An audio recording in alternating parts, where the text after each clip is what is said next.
Teeter, a peaceful day. Inside a Japanese Edo-Period Inn, sleep story. For 250 years, the islands of Japan did something almost no country in recorded history has managed. They were at peace. Not a lull between wars, not a lucky generation, but 2.5 centuries without one.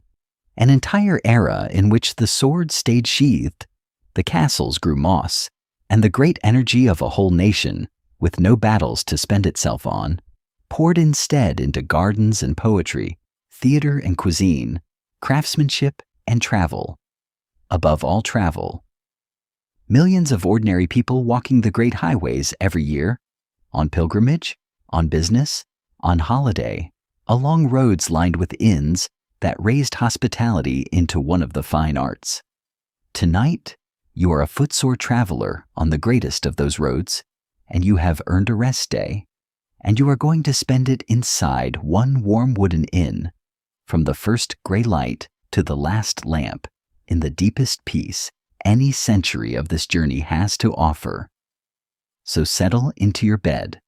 Let your shoulders sink. Let your hands rest wherever they are comfortable. There is nothing to remember tonight and nothing to solve. If you drift off before the day is done, that is exactly what this story is for. You wake up inside a Japanese inn on the Great Eastern Sea Road, and you wake up on the floor, and the floor is the most comfortable thing you have slept on in weeks. You are lying on a futon, a thick quilted cotton mattress laid directly on the tatami mats, under a heavy quilted cover, and the arrangement your centuries hotels would call minimal is in fact precisely engineered comfort. The futon firm and warm beneath you. The tatami beneath it, lending the whole floor a gentle give. Like turf. Like a ship's motion remembered. And the pillow beneath your head is a small firm cylinder packed with buckwheat hulls that shifts and settles to the exact shape of your neck with a faint dry whisper. The sound of 1,000 tiny hourglasses agreeing. The room around you is dim and silvered. The light of earliest morning does not enter this building. It permeates it because the outer wall of your room is shoji, sliding panels of fine white paper on a lattice of cedar, and the paper does to daylight what the years do to memory. Softens it, evens it, takes away every edge so that dawn in a Japanese room is not an event at the window, but a slow tide rising evenly through the whole space, shadowless, sourceless. The gentlest lighting system human beings ever devised, made of a tree and a reed and nothing else. And the inn is waking, and you can hear it waking the way you can hear it breathing, through the paper. Everything through the paper, but softened to pure suggestion. Water being poured somewhere, a broom's whisper on wood, a sliding door running its groove with a sound like a held breath released, the first knock of the kitchen, footsteps that are almost not sounds at all, only weight moving gently along a corridor, and far off, muffled by mist, from the temple at the edge of the post town, a bell, one deep bronze note, allowed to bloom and fade completely before the next. The unhurried dawn bell of a country with 250 years and absolutely nowhere it needs to be. Sit up slowly on the futon and let the room introduce itself, because a Japanese room is one of the great quiet ideas of the world, and the idea is this. The room is not furnished. The room is the furniture. Begin with the floor you slept on. Tatami are thick, firm mats of woven rush over a rice straw core, edged in cloth, each one roughly 3 feet by 6, the lying down size of a person, and they are not simply flooring. They are the unit of the entire architecture. Rooms here are not measured in feet or meters, but in mats. This is a 6-mat room. The grand chamber down the corridor is 10. The whole building was designed outward from the size of a resting human being, so that Japanese architecture is, at its root, arithmetic performed on sleep. And every carpenter in the country builds to the same module, and a door made in one province fits a house in another, Standardization, 2 centuries before your century's factories, achieved with rushes and straw. And the mats organize everything. Fresh tatami smells of cut hay and dry grass. The whole room faintly meadow-scented, and no shoe has ever touched it. Ever. Footwear lives at the entrance of every building in this country, one of the firmest laws of a land with few written ones. And so, the floor is clean the way a table is clean, which is the whole secret. Because a floor that clean does not need furniture to escape from. You sit on it, dine on it, sleep on it, and the room changes profession with you. Last night, the maids laid out the futon, and this room was a bedroom. In a few minutes, they will fold the bedding away into the deep cupboard behind its sliding doors, set out a low table and flat cushions, and the same 6 mats will be a dining room, then a parlor, then, with the shoji slid wide to the garden, very nearly a veranda, 1 room doing the work of 4, transformed in 2 minutes by 2 people moving things that 1 person can carry. Your century builds bigger houses to hold more rooms. This one taught its rooms to take turns. At the far end, set into the wall, is the room's one fixed ornament, the tokonoma, a shallow raised alcove holding tonight exactly 2 things: a hanging scroll with a few brushed characters and a single arrangement of 3 autumn stems in a dark vase. And that restraint is the point of it. One beautiful thing at a time, changed with the seasons, so the room is never decorated, but always attending to something. The way a mind attends to one thing, quietly, and then to the next. The maid's voice comes softly through the shoji, asking leave, and the panel slides, and the morning enters the room in person, a tray, a smile, a bow, and a small iron kettle already breathing steam. And while she folds your bedding away into its cupboard with the swift origami of 10,000 repetitions, the first tea of the day is set before you, pale green, grassy, gently bitter, in a cup with no handle, because the warmth of it in your 2-cupped hands is understood to be half the drink. And notice how she moved through the room, because everyone in this building moves the same way, and it is not servility, it is acoustics. In a house of wood and paper, where every wall transmits and every floorboard reports, an entire etiquette of quietness has evolved. Doors slid rather than swung, and slid in 2 stages with a soft pause, feet placed along the borders of the mats, voices pitched to carry exactly 1 room and no further, and the whole inn full of travelers is thereby wrapped in a woven quiet. Dozens of people, audible as nothing but texture, and the paradox is complete and very Japanese. The thinnest walls in the world, producing the most considerate guests in it, because when everyone can hear everything, everyone learns to be worth overhearing. Breakfast follows the tea, and breakfast is a small landscape on a lacquered tray.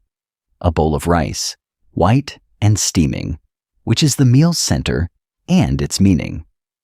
A bowl of miso soup, cloudy gold, with tiny clouds of tofu and a green thread of seaweed, warm and deeply savory. A small grilled river fish, crisp-skinned. Pickles, bright and sharp in 3 colors.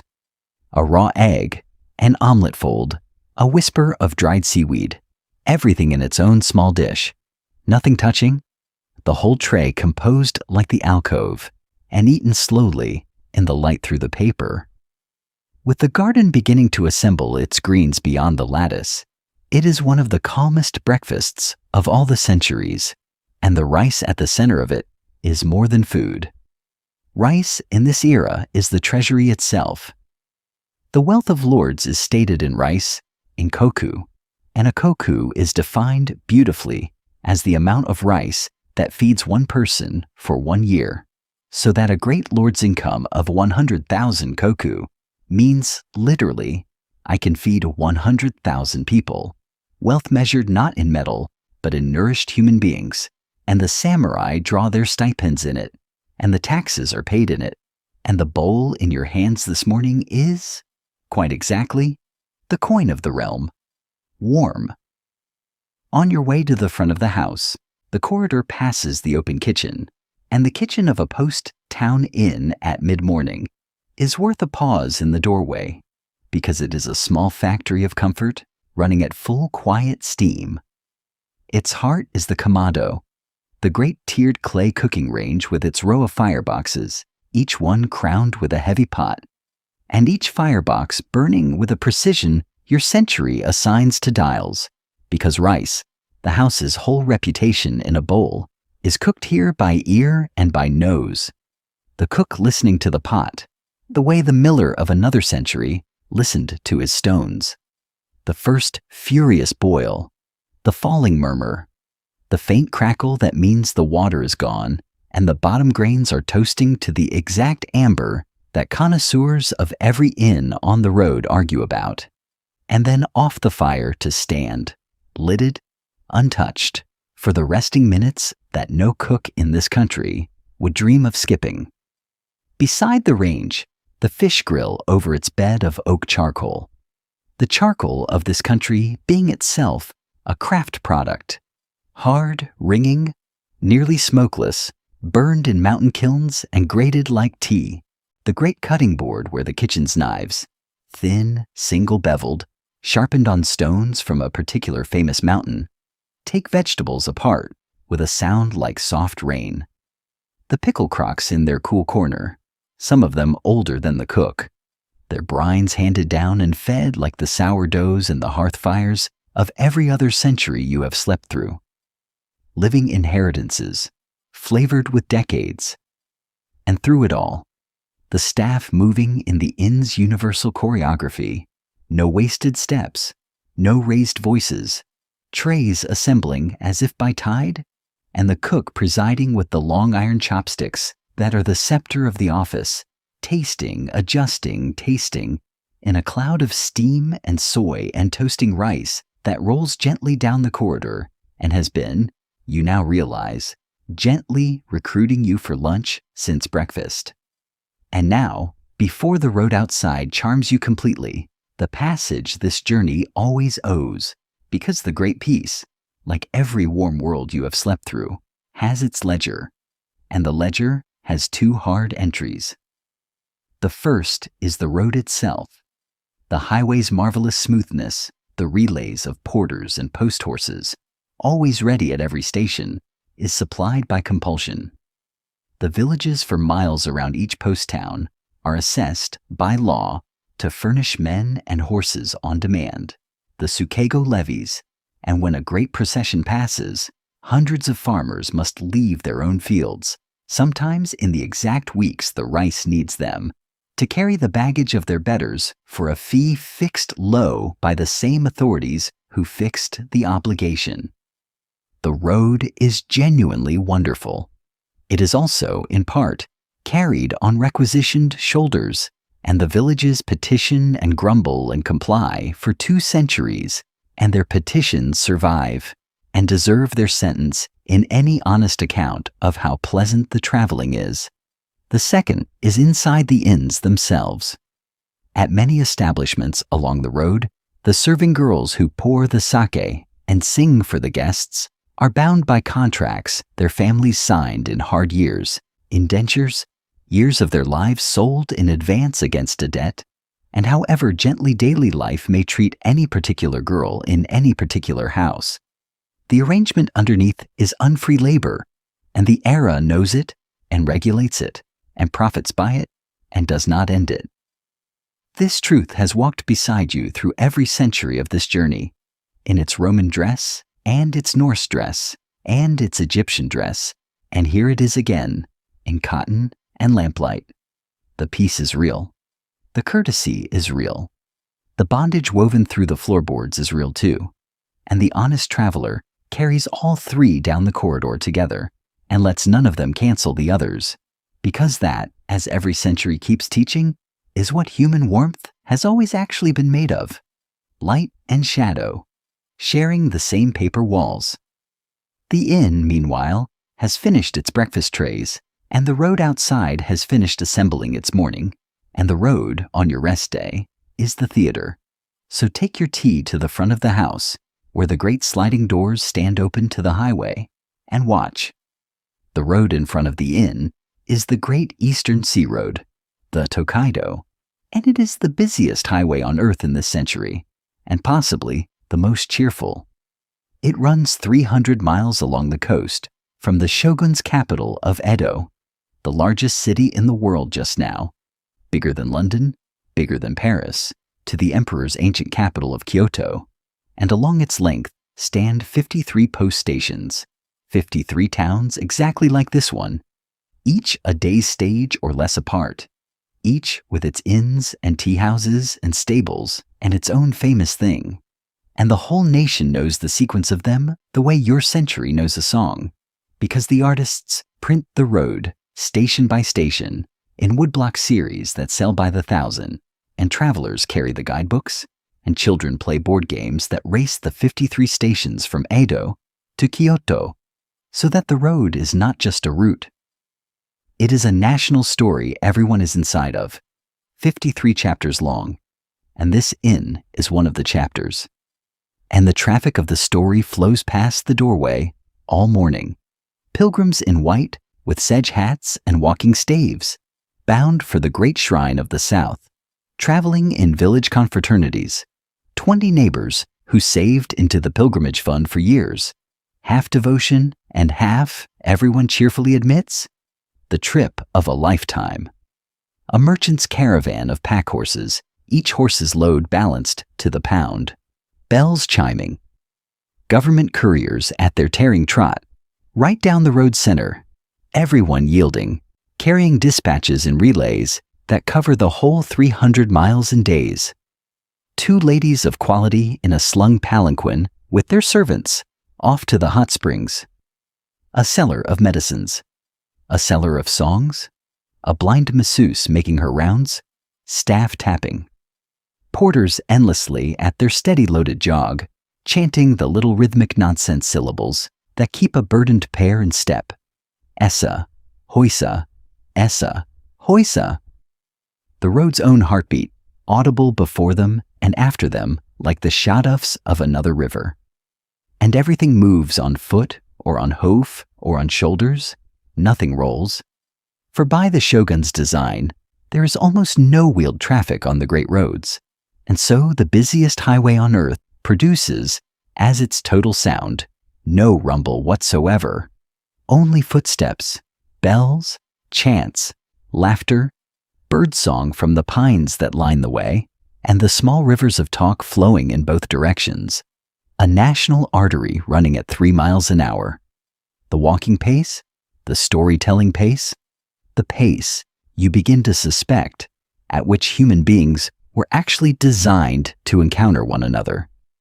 The morning's traffic tells one more story, the one every traveler on this road tells for the rest of their lives, and the pilgrims at the tea house are telling it now, fresh from the ford 2 stations north. The river crossing.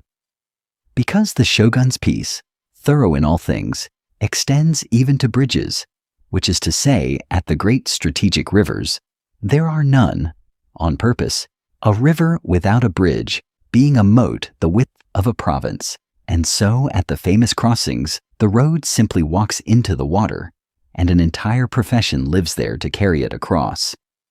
The river porters, guilds of them, hundreds strong at the biggest fords, bronzed and cheerful, and built like the kamado, who bear travelers over on their shoulders, or seated on wooden platforms shouldered by teams of 4, or, for the grand, in the whole palanquin, lifted dripping and level above the current, and the fee is set by the day's water, measured formally each morning. Waist deep costs this much, chest deep costs more. And on days when the river runs above the armpit, mark the crossing closes entirely, and the post towns on both banks fill up with stranded travelers, and the inns overflow, and the enforced holiday that follows. Everyone agrees, with the sack flowing and the go-boards out, and nobody anywhere able to do anything about anything, is one of the secret pleasures of the whole road. weather-granted idleness, the river's gift, and the pilgrims at the tea house, who caught the ford at a mere waist deep and crossed laughing on brown shoulders through the bright water, tell it all twice, and are made to tell it a third time when the maids come out to hear. Twice a day, the road performs its full ceremonial theater, and mid-morning brings it. From the north, preceded by runners, comes a daimyo procession, one of the great lords traveling the highway with his retinue, and the whole post town arranges itself to watch. The lords travel constantly, and by law. The shogun's government, having ended the wars, invented a machine for keeping them ended, the system of alternate attendance, by which every lord in the land must keep a mansion in the capital and spend alternating periods there in person, his family remaining as permanent honored guests, which is to say courteously held, so that every year the highways carry dozens of these grand processions to Edo and back. Hundreds of retainers in matched livery, the spear-bearers, the chest-carriers, the lord's palanquin at the heart of it, banners naming his province and the expense of it all. The travel, the double households, the ceremony is precisely the policy. For a lord spending his treasury on processions is a lord not spending it on ambition. It is peat, engineered at magnificent cost, and the road is its flywheel, and every inn along the 53 stations, this one included, is a small working part of the machine that kept the sword sheathed for 250 years. From the inn's front room, kneeling politely with the household as the vanguard passes, you can watch the whole river of it go by, the ordered ranks, the rhythmic cries of the bearers, the great lacquered palanquins swaying like a ship, the boy retainers trying to look stern. The townsfolk bowed along the verges, stealing looks exactly as you are stealing them, and then the rear guard and the baggage train and the road exhales, and the porters and pilgrims flow back onto it like water closing behind a boat. And the tea house across the way is instantly full of everyone comparing this lord's procession, unfavorably, with a better one they saw once, because some pleasures are eternal, and reviewing a parade is one of them. Walk the post town a little before noon, at the rest day amble, because the town is the road's service manual, printed in buildings. Every need of the walking nation has its shop along the single long street. The sandal sellers first and most essential, for the whole country walks in waraji, woven straw sandals, light, cool, sure-footed, and gloriously cheap. Because they are also nearly disposable, a pair lasts a hard walker a day or two, and so they hang in bundles at every shop and tea house the whole length of the road, bought and donned and worn through, and replaced as regularly as meals. And at the edge of town, by the little wayside shrine, stands the great good-natured monument of the system, a heap of retired sandals left by travelers, straw returning to earth, with a prayer for the feet still walking. Beside the sandal sellers, the sellers of sedge hats and oiled paper rain capes, the medicine shops with their famous stomach pills, the tea houses with their benches and their bright-voiced callers, and everywhere, the local specialty, because every one of the 53 stations has its meibutsu, its famous thing. This town's is a grilled rice dumpling in sweet soy. The next station's is a clam broth. The one after is known for a particular striped candy, and the guidebooks list them all. And travelers eat their way down the road station by station, collecting tastes the way your century collects photographs, so that the national story of the road is also, in the most literal way, a menu. At the town's ends stand the markers of the larger machine, the notice board with the government's proclamations, the post house where the relay horses stamp, and the porters wait for hire. And out along the highway in each direction, at exact intervals of 1 rai, a little under 2.5 of your miles, the distance mounds, paired earthen hillocks flanking the road, each planted with a great tree, so that the whole 300 miles is beaded with shady milestones you can see from one to the next, and a traveler always knows the count.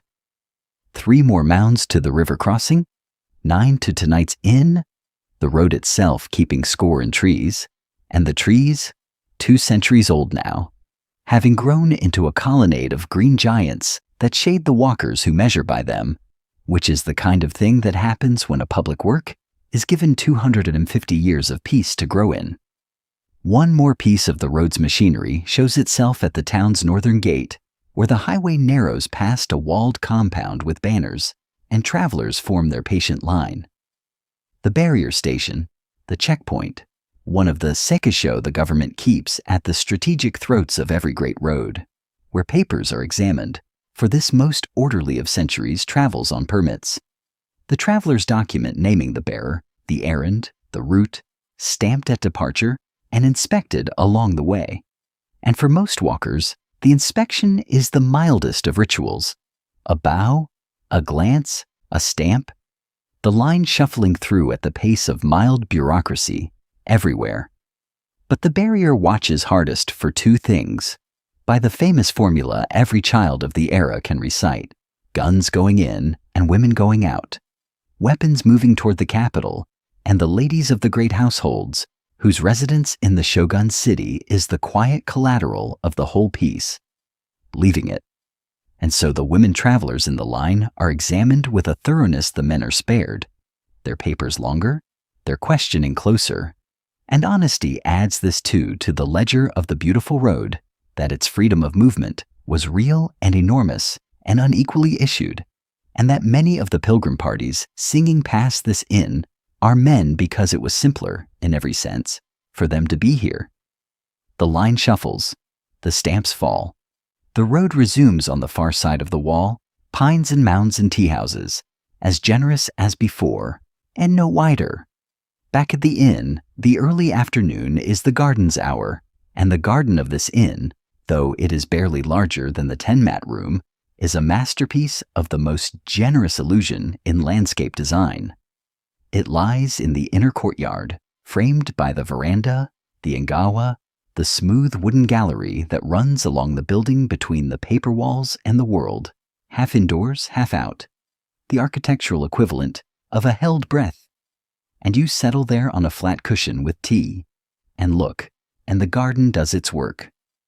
A few rocks, placed with the care of a sentence, raked gravel in still water lines, a stone lantern capped with moss, one pine pruned over decades into the shape of wind, a basin where a bamboo pipe lets fall a pencil of water. It should feel small. It does not, and the reason is the trick the gardeners of this country perfected and named borrowed scenery, for the garden's back wall is low exactly where. Beyond the town roofs, a real forested hill stands a mile away, and the composition claims it, frames it, uses that borrowed mountain as its own furthest tree, so that the eye travels from the moss at your feet to the pine, to the wall, to the hill, to the sky in one unbroken sweep, and the 20-foot courtyard becomes a landscape with a horizon in it. The gardener owns the moss. The view owns the mountain. The garden politely borrows it forever, and the garden keeps time out loud. At the basin, the falling thread of water slowly fills the pivoted bamboo pipe until, at its own unhurried interval, the pipe tips, spills, and swings back to knock its base with a single hollow clock, a clean woody note that rings across the courtyard and dies into the water sound, and then the filling begins again. It was invented, they say, to startle deer from the gardens, and has long since been kept for the opposite purpose, to deepen the quiet by measuring it, because a silence with one clean note in it every minute or so is more silent than silence, the note proving, each time, how still everything else is. You will hear it all afternoon, and this evening through the paper, and tonight on the edge of sleep, the garden's patient wooden heartbeat, filling, tipping, knocking, filling, the least urgent clock in the entire world. Midday, on a rest day, calls for the road's own lunch, and the road's own lunch is noodles. So you walk the 30 steps to the soba stand by the tea house and take a bench under its indigo half-curtains.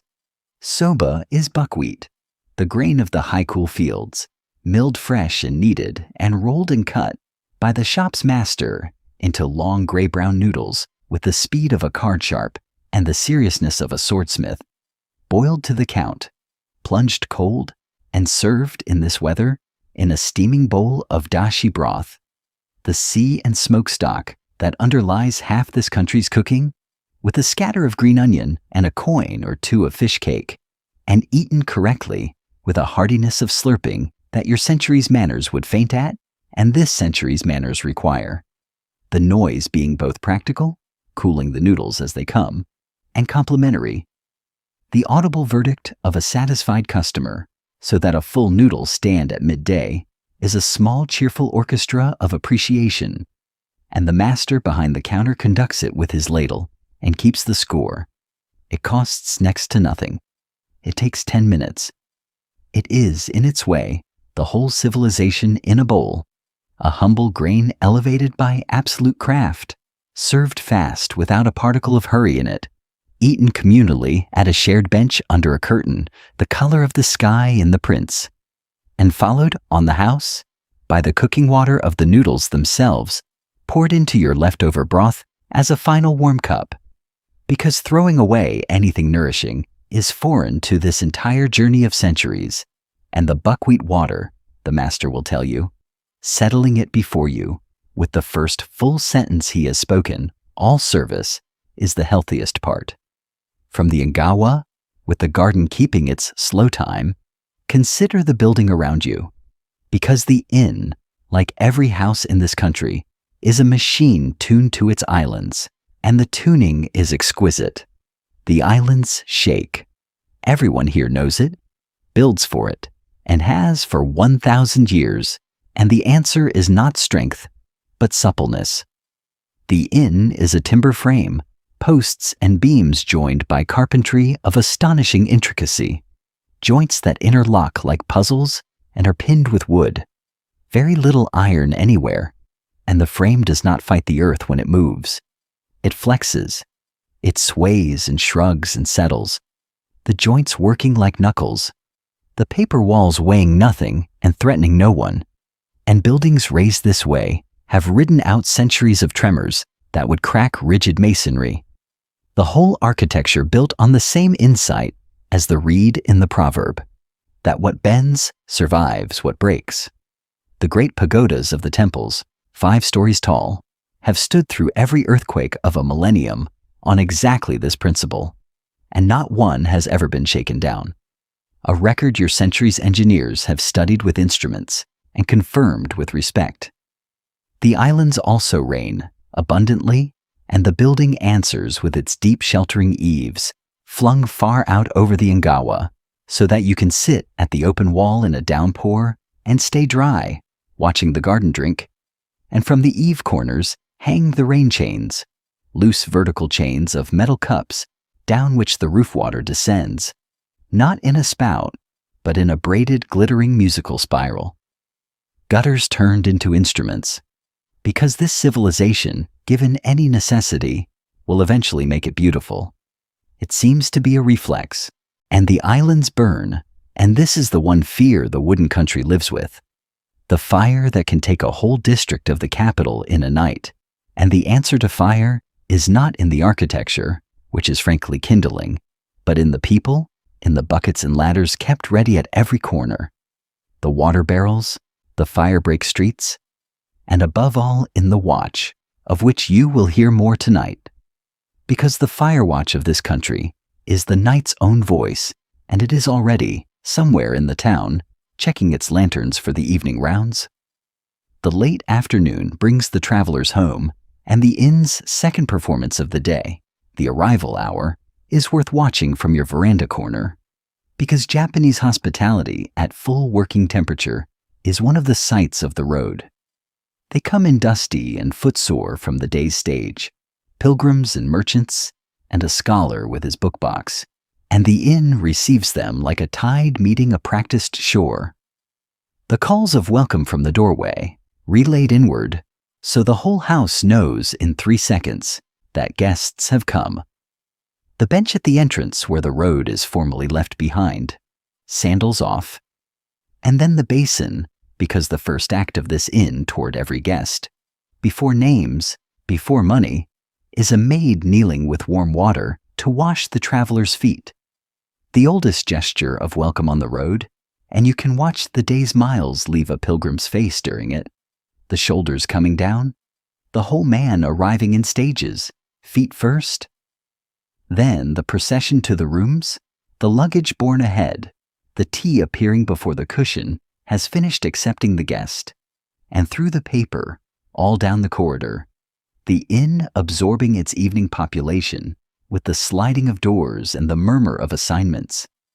And outside, the road traffic thinning as the light goes long and gold, the last porters jogging for the next station, the tea-house callers letting their voices rest, the town pulling in its wares, and over it all, from up the street, the evening bell from the temple again, the same single bronze notes with their long fading tails, counting nothing, announcing nothing, simply informing the valley at the customary hour that the day is being folded away as carefully as the futons were this morning and will be shaken out again, fresh tomorrow. And then, as the light goes amber, comes the hour the whole road walks all day to reach. The bath. The bathhouse stands at the back of the inn, past the kitchen's good smells, a room of cedar and steam and copper light, and at its heart, the great tub, the ofuro, deep and square and brimming, heated from beneath by its own small charcoal furnace.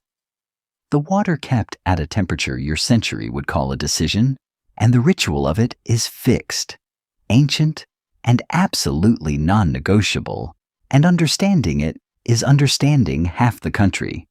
You do not wash in the bath. You wash before the bath. Beside the tub are the low stools, the buckets, the dippers, and there you scrub, thoroughly, completely, sluicing yourself with bucket after bucket, soap and steam, and the day's road running away across the slatted floor, until you are as clean as you have ever been in your life. And only then, clean, do you enter the tub itself, easing down into water so hot it takes a slow 10 seconds of surrender, down to the chin, knees folded, and stop, and do nothing, because the bath is not for cleaning. The bath is for being. The washing was hygiene. This is philosophy, conducted at 110 degrees. And because everyone enters clean, the water serves everyone, guest after guest, through the evening in courteous rotation. The tub shared the way the fire is shared in a northern hall, and the sharing is the point as much as the heat.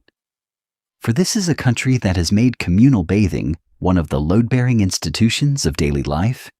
Every town with its public bathhouse, every village with its customs, and in the mountain provinces, the unearned grace of the volcanic islands themselves, the onsen, the natural hot springs, pools of mineral warmth steaming among snowy rocks, where this whole nation has soaked its aches and its politics away for 1,000 years, and to which invalids and pilgrims, and the innkeepers swear, wounded deer and wise monkeys all resort with equal faith.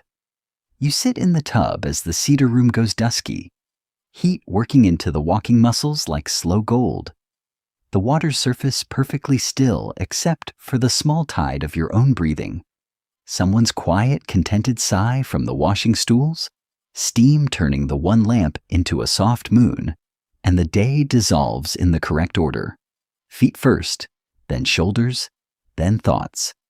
And when at last you rise, streaming, and wrap yourself in cotton, you are not the traveler who entered.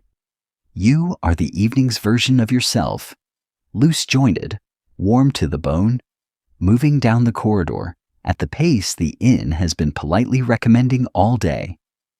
Between the bath and dinner, the inn offers the road's other great restorative, and her staff is tapping up the corridor now.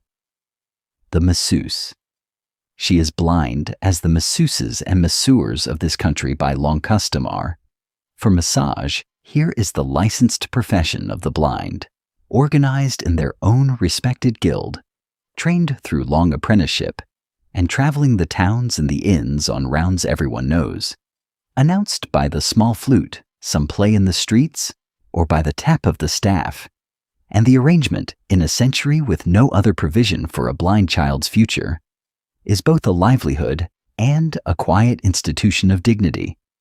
The guild self-governing, its masters ranked and titled, its skills genuinely formidable, because hands that have listened to bodies for 30 years, undistracted, learn things about shoulders that eyes never will. You kneel on the futon in your blue cotton, and she finds the road in you immediately.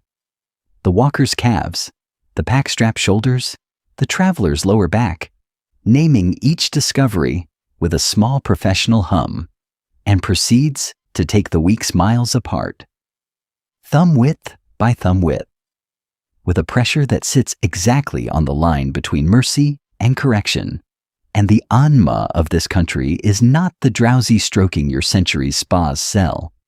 It is joinery. The body's frame eased at its joints like the inn's own timbers, and it hurts, minutely and perfectly, and then it doesn't. And the difference between those two moments is the entire fee. She works down the spine to the sound of the rain and the bamboo, tells you, unasked and accurately, how many days you have been walking, accepts her coins with a bow, and taps away down the corridor to the merchant next door, whose snores tonight, the whole inn will notice, arrive tuned a full tone lower.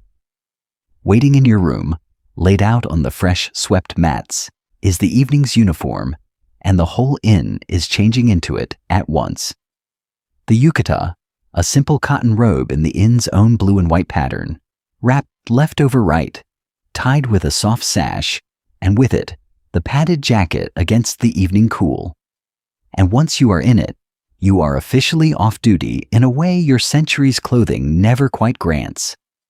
The yukata is the garment of the bathed, the arrived, the staying, and when the guests gather now in the corridors and the common room, merchants and pilgrims and the scholar alike, all in the same blue cotton, the road's ranks and dusts are gone. Everyone is simply an evening person, warm from the same water, waiting for the same dinner, and the democracy of the bathrobe. This country discovered long ago is one of the most reliable social solvents ever brewed. Outside the shoji, a fine rain has started, the gentlest of the road's weathers, and the inn receives it like an instrument receives a bow. The deep eaves take the first patter. The rain chains begin their braided trickle at the corners. The garden basin adds its plink to the bamboo's slow knock, and the whole wooden building, drying all day in the sun, gives out its faint sweet smell of warm cedar, meeting cool water, and settles half a tone deeper into the earth, and everyone in it, hearing the rain and having nowhere at all to go, experiences the same small private surge of contentment, which is the specific happiness of shelter you have felt in the turf house and the stone tower and the mud brick roof. Wearing tonight its lightest costume, paper walls and rain too polite to press against them. Dinner arrives in your room, because in a Japanese inn, dinner does not summon you. It visits you, borne down the corridor on trays by the maids in procession, and set out around you on the mats until you are seated at the center of a small edible garden. The tray landscape of the morning returns at evening scale. Rice, always, the warm center of everything. A clear soup in a lacquered bowl, whose lid lifted releases one breath of steam, scented with yuzu peel, a citrus the size of a plum, and the fragrance of a whole orchard. The river's fish again, salt grilled whole. A dish of simmered vegetables, taro and burdock, and carrot cut into maple leaves because it is autumn and the kitchen keeps the calendar. Something small and astonishing involving tofu. The pickles in their 3 colors. A tiny dish of the town's own sweet soy dumplings, the mebutsu, because the inn would not dream of letting you rest in this station without tasting its chapter of the road. And with it, warmed, the sake, The little flask arrives standing in hot water, and the first pour is done for you. And thereafter, the oldest table courtesy of the islands applies. You never fill your own cup. You fill your neighbor's, and your neighbor watches yours. A rule that turns drinking into attending. Each person's small warmth in the keeping of someone else, which is this entire civilization stated in porcelain. And the sack itself is warm and faintly sweet, and tastes the way lamplight looks. And one flask is exactly enough. And the second flask is exactly enough too. You eat slowly, cross-legged in blue cotton, rain on the eaves, the bamboo knocking its slow note in the dark garden, the maid returning at perfect intervals like a kindly tide, and somewhere in the middle of the meal, you notice what is missing, and it is hurry. There is none in the building, none in the town, none on the entire 300-mile road tonight. The whole nation of this evening is sitting on warm floors eating rice at the pace of rainfall, and 250 years of peace, you begin to understand, is not an abstraction in a chronicle. It is this. It is dinner, unafraid. After dinner, the inn's common room gathers its evening, and the evening of a post-town inn is one of the great news exchanges of the walking world. The brazier is the hearth here, a broad ceramic bowl of fine gray ash with its small red heart of charcoal, tongs standing in it like herons, the kettle murmuring on its trivet, and around it, on cushions, the travelers assemble in their identical blue, and the road's information flows the way it has flowed at every fireside of this journey, but faster here, because this road carries the whole realm's traffic. The merchant from the capital has the city's news, the new bridge, the price of silk. The kabuki actor the whole town is mad for. The pilgrims have the road's news, which crossing is running high, which inn 2 stations south has a new cook worth planning a day around. The scholar pressed admits to knowledge of the stars and is immediately assigned the weather, and the innkeeper, who has kept this fireside for 30 years, presides the way the best hosts of every century preside, mostly by listening, occasionally by placing one perfect dry sentence into a pause, and always by knowing, to the minute, when the kettle wants lifting. The shogun's government is discussed the way weather is discussed, as a vast fixed system one arranges one's plans around, and the title the foreigners will one day carry home from these islands hangs in the talk tonight. Tycoon, the great lord, the word used for the shogun's majesty to outsiders. And when your century's newspapers call a business magnate a tycoon, they are using, worn smooth and shrunk to fit, the imperial-sized Japanese word for the master of everything you have watched today: the road, the stations, the processions, the peace. One more word gone around the world while its owners slept. The talk rises, laughs, softens. Someone produces a traveling go-board, and 2 merchants fall into the black and white trance of it, stones clicking down at long thoughtful intervals. The fireside game of this world, as the taffel board was the north's and the sonnet board the valley's different rules, identical firelight. The rain carries on its fine work outside. The charcoal ticks. And the room does what rooms of travelers have done since travel began, becomes, for one evening, a village, complete, self-governing, and dissolved by bedtime. At the foot of the stairs, in the lamplight of his small office, the innkeeper is closing his day the way innkeepers of this country close it, at the counting frame, and pause a moment in the corridor shadow to hear it, because the sound is the sound of the whole orderly era. The soroban, the abacus of these islands, lies before him, a slim frame of rods and sliding beads, and his fingers walk it at a speed that has nothing to do with hurry, flicking beads with small dry clicks in runs and pauses. The night's takings, the kitchen's outlays, the porter's fees, the sack count, each account rippling across the rods and settling. Click, click, click, click, click, click, click. a sound like a very intelligent rain, and the calculation of this country runs on it entirely. Every merchant house and every inn and every province's treasury reckoned to the copper on beads and rods, masters of the instrument performing feats of arithmetic at speeds your centuries' early machines will struggle to match, and boys sitting examinations in it as solemnly as in calligraphy. The innkeeper's hands know the frame the way the masseuse knows shoulders, the way the cook knows the pot's murmur. 30 years of evenings in the fingertips, and the ledger fills in fine-brushed columns, and the beads click their tidy weather, and the last entry is made, and the brush is capped, and the frame is set square on the ledger like a paperweight of finished business, and the lamp is carried away down the corridor. And the day of this inn is, in every sense that has a sound, balanced. And this road has one more kind of traveler, the rarest and the most at home. And the scholar by the brazier, it emerges in the evening's talk, is one of them. He is walking the road to write it, because the great highways of this peaceful country are also its literature. For generations now, poets have walked them deliberately, sleeping at inns exactly like this one, keeping travel journals in which the walking and the weather and the lodgings braid together with verses. And the verses of this country are the shortest serious poetry human beings have ever made. A form of just 17 syllables, 3 breaths long, in which the art is not to describe a moment, but to hand it over whole. A frog and a pond, a crow on a bare branch at dusk, the summer grasses where soldiers once dreamed, and no more. The poem ending exactly where your own feeling begins. Which is the point? The reader finishes it.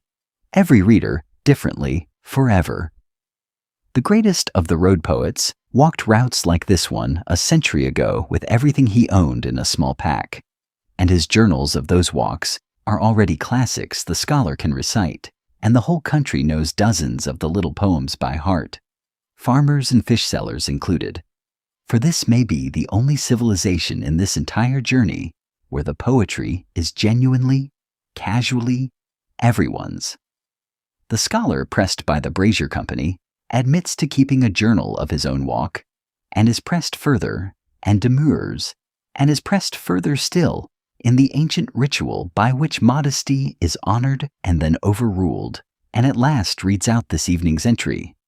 The rain, the road, this inn, the bamboo knocking in the dark garden, closing with his 3 small breaths of verse, and the room receives it with the low hum this country gives instead of applause, and the innkeeper, supreme host, says only that the garden has waited 30 years to be put in a poem, and will be insufferable now, and the laughter folds the evening over like a futon, and it is.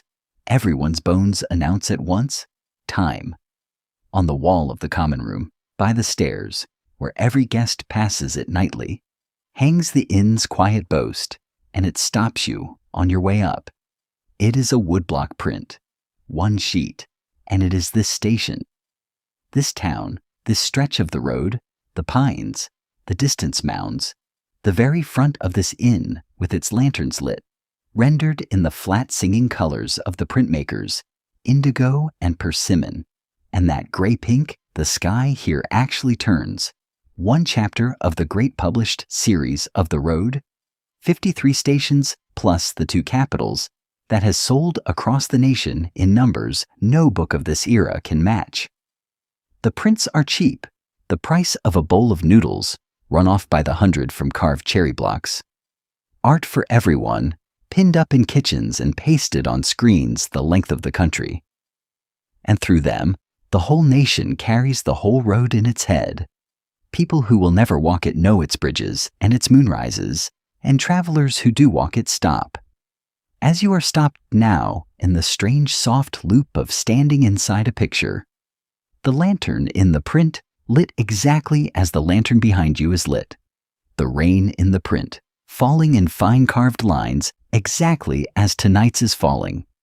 And centuries from now, when these cheap sheets have crossed the oceans, painters in France will pin them to their studio walls and stare, and something in the way your century sees, The flat, bold color, the cropped view, the falling rain drawn as lines will trace straight back through those studios to prints like this one, on walls like this one, in inns like this one, sold for the price of noodles, underestimated by everyone except everyone.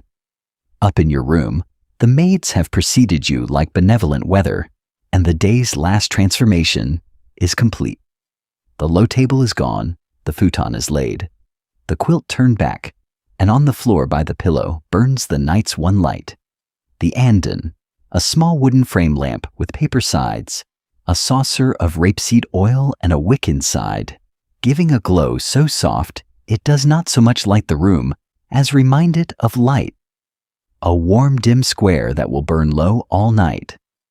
This country's version of the monastery's kept lamp and the tower's swept beam, because no century in this whole journey, it turns out, has ever liked its houses fully dark, and every one of them solved it in its own material, and this one, of course, solved it in paper, and as you settle onto the futon, the town's own night voice begins its rounds, and it is the sound you will remember longest. From up the street, faint, comes a rhythmic wooden clack, clack, 2 hardwood blocks struck together, then a called phrase in a long-practiced sing-song, then the clack again, nearer each round. It is the fire watch, the night patrol every town and every city ward of this wooden country maintains. A man walking the streets through the cold hours with his lantern and his clappers, and the phrase he calls slow and almost musical is the oldest public service announcement in the islands. Take care with fire. Be mindful of your fires, called past every gate, every night, for centuries. And the sound is the exact opposite of an alarm. It is the sound of no alarm, the audible proof, passing your wall at intervals all night, that someone is walking, looking, checking, that the lanterns are being minded and the braziers banked, and children in this country fall asleep to the fire watch's clappers, the way children of the valley fell asleep to the river, and towns that lost the custom, centuries from now, will miss it without knowing what they are missing. The sound of being watched over, in wood, at walking pace. The clack passes below your window, the called phrase stretching down the rainy street and fades toward the temple end of town, and will return on its round about the time you no longer hear it. Lie back on the futon, under the heavy quilt, with the buckwheat pillow whispering its adjustment under your neck, and take the night sounds of the inn the way the inn offers them, filtered, softened, half dissolved in paper.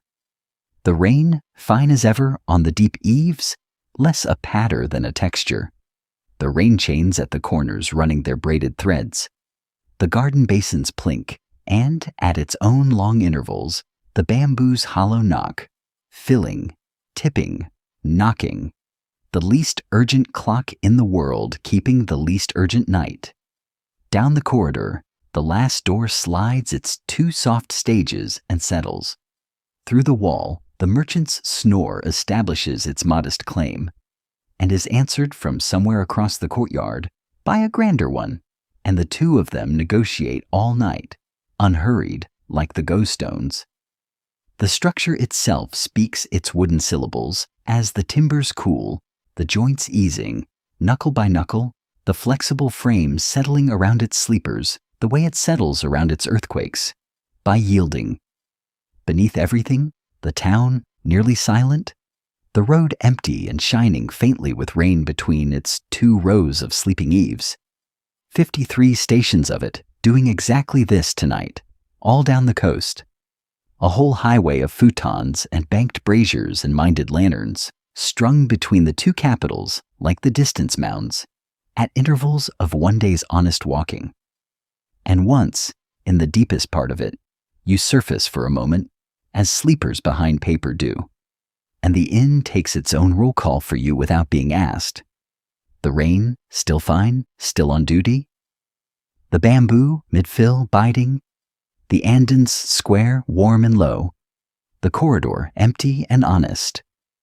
The merchant, a tone lower and holding. Everything answering, everything minded, and you go back down through the layers of quilt and quiet without ever fully rising. The second sleep of the paper house folding over the first, like one futon laid on another. And the clappers again far off now, 2 streets over, clack, clack, and the long-called phrase, worn round as a river stone, mind your fires, and the rain receiving it, and the quiet closing back over, deeper for having been measured. And as sleep gathers, let the road's year turn past your pillow once, because the Tokaido has seasons the way the inn has hours, and the guidebooks and the prints keep them all. Spring, when the whole 300 miles blooms in order, the cherry trees planted along the way and around every station, flowering in a slow wave that travels up the coast with the warmth, and the nation travels with it. Blossom viewing being the one holiday everyone from the fish cellar to the Lord keeps, picnics under the falling petals, the road at its most crowded and its most cheerful, and the petals drifting onto the walkers' hats like the gentlest possible weather.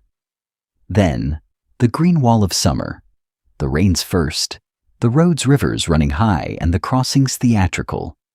Then the heat, the travelers walking in the cool of the mornings and sleeping out the noons at inns like this one, the pines earning their 2 centuries of shade, the evening fireflies over the paddies beyond the town, drifting sparks that the children chase with fans, the whole valley blinking softly after dark, as though the stars had come down to try the water.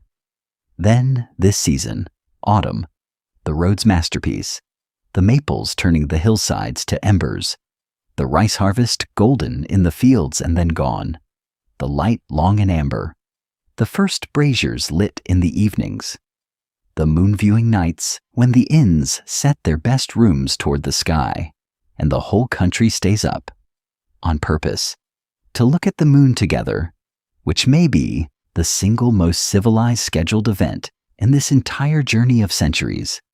And then winter, when the road quiets and whitens, the processions thin, the passes close, the inns turn deeply inward, the sunken brazier becomes the household's center of gravity, with the quilt spread over its frame and every foot in the house beneath it, the snow sliding from the steep roofs in soft avalanches, the hot springs steaming twice as high, and the fire watch's clappers ringing twice as clear down the frozen streets. And the few travelers who do come in from the white road are received like proof of legend and given the seat nearest the coals and asked for their news twice.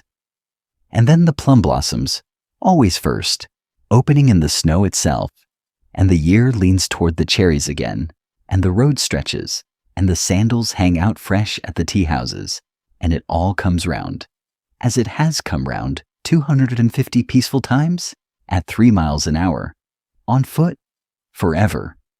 And before sleep takes you, walk the day once more, room by paper room, touching each thing gently as you pass it and letting it go. The dawn rising evenly through the shoji, sourceless and shadowless, the gentlest lighting system ever devised, made of a tree and a reed. Let it go. The tatami measured to the lying down size of a person, the architecture as arithmetic performed on sleep, and the one room that took turns being 4. Let it go. The alcove attending to its single scroll and its 3 autumn stems, one beautiful thing at a time, the way a mind attends. Let it go. The ledger read honestly, the requisitioned shoulders under the smooth road, the contracts woven through the floorboards, the light and the shadow sharing the same paper walls. Let it go. The rice at the center of every tray, the coin of the realm served warm, and the Lord's wealth counted in fed human beings. Let it go.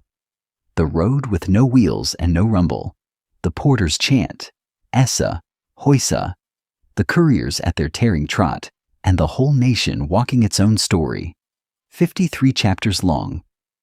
Let them go. The procession swaying past like a river with banners, peace engineered at magnificent cost, and the tea house instantly full of parade critics. Let it go. The sandals hanging in bundles, worn through and replaced like meals, and the heap of them by the shrine, straw returning to earth with a prayer for the feet still walking. Let them go. The garden that borrowed a mountain and will never give it back, and the bamboo filling, tipping, knocking, the least urgent clock in the world. Let it go. The frame that survives by yielding, the pagodas that have shrugged off a millennium, the rain chains braiding the roof water into music. Let them go. The maid kneeling with warm water for the road-sore feet, the traveler arriving in stages, feet first. Let her go. The bath that was philosophy at 110 degrees, the washing before the soaking, the democracy of the blue cotton robe. Let it go. The kitchen listening to the rice pots murmur, the pickle crocks older than the cook, fed like inheritances, and the steam that recruited you for lunch at breakfast. Let it go. The river with no bridge on purpose, the crossing priced by the day's water, the pilgrims carried laughing on brown shoulders, and the weather-granted idleness of the stranded, the river's secret gift. Let them go. The soba stand's cheerful orchestra of appreciation, the humble grain elevated by absolute craft, and the buckwheat water poured warm into the last of the broth, because nothing nourishing is thrown away in any century. Let it go. The blind masseuse who took the week's miles apart, thumb width by thumb width, the guild of hands that listen, and the merchant's snores, retuned a full tone lower. Let her go. The soroban clicking its intelligent rein in the lamplit office, 30 years of evenings in the fingertips, and the day balanced, in every sense that has a sound. Let it go. The dinner unafraid, the sack poured always for the other, each person's small warmth in someone else's keeping. Let it go. The brazier village of one evening, the ghost stones clicking down at thoughtful intervals, and the great lord's title shrunk to fit your century's newspapers. Let them go. The 17 syllables, 3 breaths long, ending exactly where your own feeling begins, and the garden waiting 30 years to be put in a poem. Let it go. The print on the wall with tonight's own lantern lit inside it. The road folded into a picture. The picture crossing oceans to teach your century how to see rain. Let it go. The Andon's warm dim square, the paper remembering light, and the clappers passing down the street. Clack, clack, mind your fires. The sound of being watched over, in wood, at walking pace. Let them go. The rain on the deep eaves, the snores negotiating like ghost stones, the timbers easing knuckle by knuckle, and 53 stations of futons strung down the coast, at intervals of one day's honest walking. Let it all go. It is all still there. That is the road's whole promise, kept for 250 years. The fire watch is on his round. The braziers are banked, the lanterns minded, the sandals hang ready for tomorrow's feet, and the bamboo is filling again in the dark garden, and will knock, and will fill, and will knock, whether anyone counts it or not, all night, at the pace of falling water, which is the pace of everything here, which is the pace, at last, of you. So your hands can let go of the day, your shoulders can let go of the day, and your thoughts can slide their door softly in 2 stages now, and step out of their sandals and lie down on their own warm mats in their own blue cotton under the deep quilt of the rain. One last thing, and the inn saves it for exactly this moment. Sometime deep in the night, the fire watch will pass again, and the clappers will sound outside your paper wall, 2 clean wooden notes and the long-worn phrase, and you will hear it without waking, the way the children of this country hear it, as pure reassurance, the night confirming its own good order. And an hour later, he will pass again, and again before dawn. All night at walking pace in the rain, a man with a lantern is circling the town you sleep in, looking at every gate, minding every light, so that 200 sleepers behind 200 paper walls do not have to mind anything at all. The Andon is burning its low warm square. The braziers are banked under their fine gray ash. The bamboo has just knocked, and is filling again. And down the whole dark coast, 53 stations of the road are keeping the same watch, lantern by lantern, all the way from the Shogun city to the emperor's. One unbroken chain of minded fires and sleeping travelers, of which you are tonight, one small warm link. Sleep now, the whole rain-soft night through. Good night.